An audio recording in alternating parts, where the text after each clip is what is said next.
પાદરામાં નદીમાં ડૂબેલા બાળકોની શોધખોળ હાલ ચાલુ છે। ગત રાત્રે બાઇક સ્લીપ થતા નદીમાં તણાઈ ગયા હતા। દંપતીને સ્થાનિક લોકોએ બચાવી લીધા હતા। બે બાળકો નદીમાં તણાઈ જતા શોધખોળ હાથ ધરવામાં આવી છે। એસડીઆરએફ અને ફાયરની ટીમો દ્વારા શોધખોળ કરવામાં આવી રહી છે।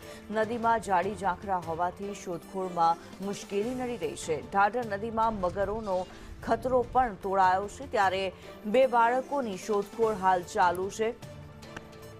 બે બાળકો લાપતા છે। શોધખોળ હાથ ધરવામાં આવી છે। દંપતીનો બચાવ થયો છે। દંપતીની બાઇક સ્લીપ થઈ જતા દંપતી તણાયું હતું।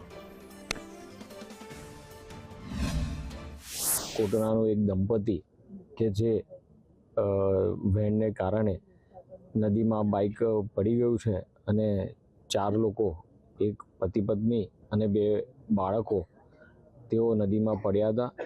પતિ પત્નીને બચાવી લેવામાં આવ્યા છે અને 2 બાળકો હાલ પણ નદીમાં છે।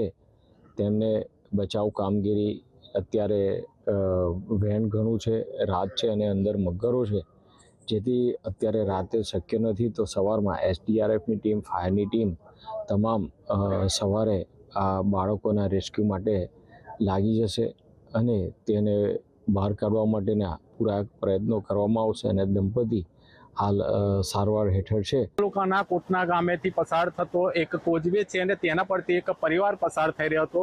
અચાનક તેમની બાઇક સ્લીપ થતા તે પાણીમાં ગરકાવ થયો હતો। તેમાંથી 2 પરિવારને બચાવી લેવામાં આવ્યા। 2 બાળકો ગુમ થયા હતા અને આજે વહેલી સવારથી તેઓની શોધખોળ શરૂ કરી દેવામાં આવી છે। એસડીઆરએફ ટીમ, કરજણ ફાયર વિભાગનું તંત્ર હાલમાં અત્યારે શોધખોળ ચાલુ કરી દેવામાં આવી છે। કોઝવેના નીચેના ભાગમાં ઘણા જાડી ઝાંખરા ભરેલા હોવાથી પાણીનો પ્રવાહ અટકાયો હતો, જેના કારણે કોઝવે પર પાણી ભરાઈ ગયું હતું। જેસીબીની મદદથી જાડી ઝાંખરા દૂર કરવાની કામગીરી કરવામાં આવી હતી। સ્થાનિક લોકોનો આક્ષેપ છે કે જો તંત્રએ સમયસર જાડી ઝાંખરા દૂર કર્યા હોત તો આ દુર્ઘટના ટાળી શકાય હોત અને બાળકોનો જીવ બચી ગયો હોત। અજય વાઘેલા, સંદેશ ન્યૂઝ, પાટણ।